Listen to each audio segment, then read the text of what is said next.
feral friends? Oh my god. This episode of SpongeBob SquarePants sucks. Here are the reasons why I hate this episode in my opinion. In the beginning of the episode, Patchy arrives on a boat to the water above Bikini Bottom, saying that he and Potty are there to witness an event happening once every 100 years. He and Potty have a little argument. After that, he takes a telescope and looks underwater. Sandy is having a birthday party with her friends at Jellyfish Fields. Patrick eats her entire birthday cake, but SpongeBob brings a backup cake. Patrick is about to eat her backup cake in one bite again, and then Sandy karate chops a slice for everyone. Then, SpongeBob says he made the cake especially for Sandy. Squidward asks SpongeBob if it contains nuts since he is allergic. SpongeBob says that it doesn't, but he doesn't count walnuts as nuts. Squidward then gets an allergic reaction. A sudden earthquake happens. A big, shiny green rock arises out of a nearby volcano and is seen floating in the sky. Everyone notices it as the moon.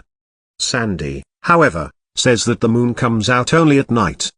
The green moon floats above a group of fish playing with a ball, turning them into biologically accurate sea creatures. Sandy notices that every sea creature, including her friends, are enchanted by the green moon. Another fish, flying a kite, turns into a real-looking fish model, and eats the kite. SpongeBob and Patrick run toward the green moon. Sandy tries to save them, but she is too late and they turn into a realistic sea sponge, albeit a kitchen sponge-shaped one, and a real sea star. They then start to crawl around. Sandy tries to warn the rest of her friends to hide from the green light, and run to the shade. However, they are enchanted by the light and do not follow.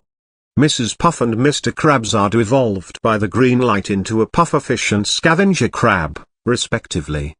Pearl is seen talking on her cell phone, saying that her friends should go outside and see that awesome moon. She takes a picture with her phone, then turns into a realistic sperm whale by the green light. The cell phone talks hello. Hello, Pearl? Until Pearl eats it. Then the green light turns Larry into a realistic lobster, now unable to lift weights. The green light is about to reach Sandy and she is scared, but when it crosses her, it does nothing to her. She assumes it happens only for sea creatures, yet she doesn't understand why this green moon turns all the sea creatures into wild fish. She is starting to question if she's the only one left normal. Squidward comes out of the bathroom. She runs towards him and grabs him in order to place him in the shadows, away from the green light. She throws and pushes him under a small rock. Squidward demands an explanation. Sandy calls the French narrator, who's in a submarine somewhere in the ocean, seen on screen in a scuba diver suit. The French narrator stops Sandy in the middle of her sentence, saying he was looking at the green moon's actions all day. He explains about Neptune's moon and that it happens every 100 years, and the effects of Neptune's moon lasts for 2 hours. Sandy says she just has to keep Squidward in the shadows for 2 hours.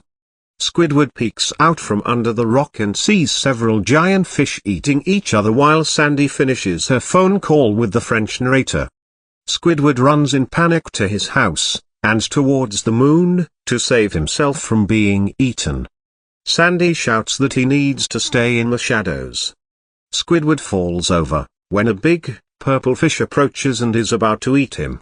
Luckily, Neptune's moon is passing over, turning Squidward into a big, realistic octopus, who eats the purple fish. Sandy is afraid that Squidward will eat the rest of her friends if she doesn't act quickly. She collects them all in a jellyfishing net, then rides on Pearl's tail. During the ride, Sandy bumps into Pearl's breathing hole, only being blown to the air and hit by an airplane. The airplane contains only non-anthropomorphic fish, including the pilots, who are unable to control the plane and cause it to crash. Sandy lands back on Pearl's tail. Neptune's moon reaches the center of Bikini Bottom. Sandy tries to warn all of the fish, but no one seems to notice. An officer asking for a driving license from a driver is seen, when both fish are turned by the green light into realistic fish. Pearl is leaving the town and goes up. Sandy warns everyone to hold on. Then, Pearl approaches Patchy's boat, who is afraid of the coming whale. He tries to sail away, but he doesn't make it, and Pearl jumps above Patchy's boat. The jump splashes water into the boat, and Patchy tries to get the water out. He unsuccessfully asks Potty for help, then shouts that Potty needs to go away. Patchy decides to do it all by himself.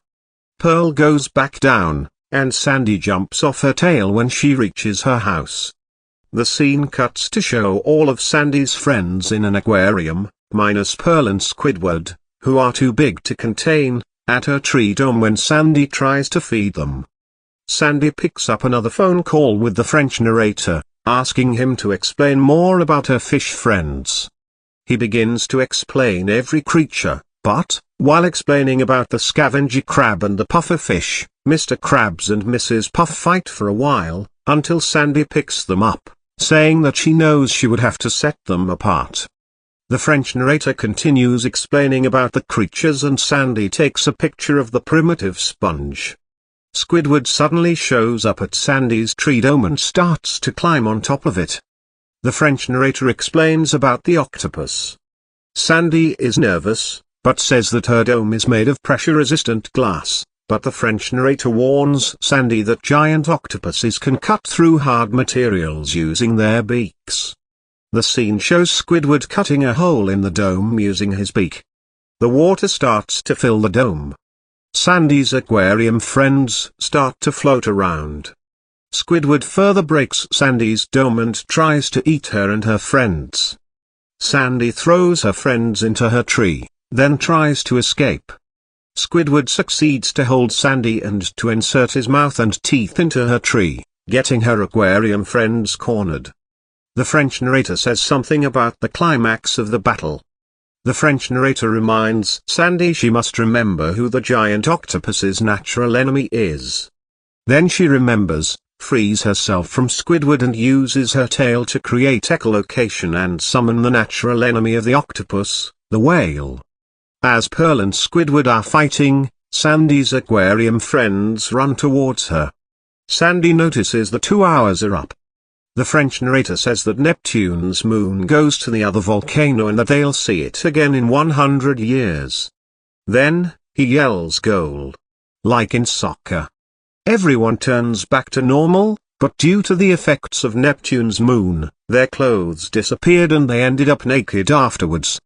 Everyone except SpongeBob and Patrick run away and SpongeBob asks Sandy why her tree dome is broken and everyone's naked. Sandy responds that it has been the most interesting birthday that she ever had. The French narrator says that after Neptune's moon is followed by Neptune's sun. A sudden earthquake happens, followed by a red and yellow ball floating out of a volcano, which floats above Patrick, Sandy and SpongeBob. It only affects Sandy, though, and she turns into a realistic squirrel. The scene goes back to the island above Bikini Bottom, where the French narrator says that Bikini Bottom is full of life and mysteries. He says that the whale music is for his beloved squirrel. The scene shows a live-action Sandy water skiing on the surface of the water, passing by Patchy's boat. Patchy's boat is sinking, and has a shark around it. He says to Potty that he never thought he would end as a shark's meal. They both accept their end, when they realize the shark fin is actually the French narrator in his scuba suit. The French narrator says to Patchy that he came to warn him about Neptune's sun, but it is too late, and goes away. Patchy does not understand what Neptune's sun means. Then, Neptune's sun appears above his boat, turning Patchy into a caveman and Potty into a pterodactyl, different than their rock designs. Prehistoric Potty thinks Patchy is a patty. He picks Patchy up and flies away, as the episode ends. And that's why I hate this episode. I don't know who likes or hates this episode, or what else sucks or is better.